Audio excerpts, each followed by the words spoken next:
आणखी एका मोठी बातमी आहे। नाशिकमध्ये छगन भुजबळ यांचे बॅनर लागले।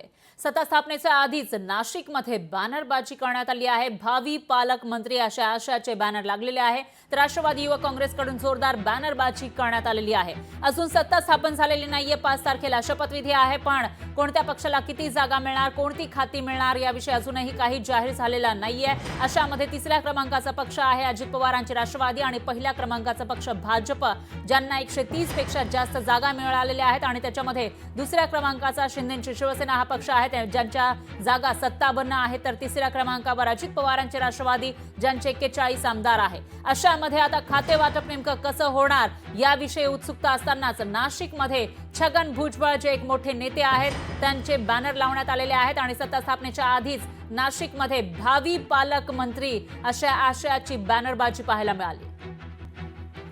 त्याच्यामुळे आता छगन भुजबळ यांच्या समर्थकांची ही इच्छा पूर्ण होणार का हा सवाल या ठिकाणी उपस्थित होतोय। कारण आपल्या राज्यामध्ये जिल्हे आहेत 36 आणि जर आपण आमदार बघितले तर मोठ्या प्रमाणामध्ये आमदारांची संख्या आहे। 200 पेक्षा जास्त आमदार आहेत आणि त्याच्यामधून मंत्री नेमके किती होणार आणि त्यापैकी तिन्ही पक्षांपैकी कोणत्या मंत्र्याला त्या जिल्ह्याचं पालकमंत्री पद मिळणार याकडे सुद्धा आता लक्ष आहे। आणि अशातच छगन भुजबळ यांच्या समर्थकांनी मात्र त्यांना विश्वास वाटतोय छगन भुजबळ हेच पालकमंत्री होणार, तशी बॅनरबाजी त्यांनी या ठिकाणी केली आहे।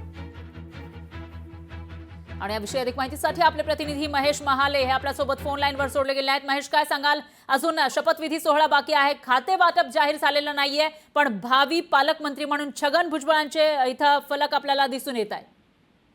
नक्कीच फरक अगदी खरं आहे। खरं तर मंत्रिमंडळाचा विस्तार अद्याप बाकी आहे। यातच जर बघितलं तर मुख्यमंत्री पदी कोण विराजमान होईल हे देखील अद्यापही नक्की नसताना मात्र नाशिकमध्ये जर बघितलं तर पालकमंत्री पदासाठी जी चढाओढ आहे ती प्रामुख्याने दिसून येते। काल नाशिकचे पालकमंत्री छगन भुजबळ व्हावे यासाठी खरं तर त्यांच्या कार्यकर्त्यांनी मंदिरामध्ये जात रुद्राभिषेक देखील केलेला होता, दुग्धाभिषेक केलेला होता आणि यानंतर जर बघितलं तर आता नाशिकमध्ये बॅनरबाजी करण्यात येत आहे। भावी पालकमंत्री म्हणून छगन भुजबळ यांची जे बॅनर आहे ते रस्त्यावर लावण्यात आलेले, त्यामुळे एकूणच आता नाशिकच्या पालकमंत्रीपदी कोण विराजमान होणार हे बघणं महत्त्वाचं ठरणार आहे। परंतु मंत्रिमंडळाचा विस्तार बाकी असताना मात्र पालकमंत्री पदाचे जे डोहाळे आहे ते कार्यकर्त्यांना आतापासूनच लागल्याचं आपल्याला दिसून येत आहे। निश्चितच महेश, धन्यवाद तुम्ही दिलेल्या या सविस्तर माहितीसाठी। लोकशाही मराठी ऐका, पहा, जागरूक रहा।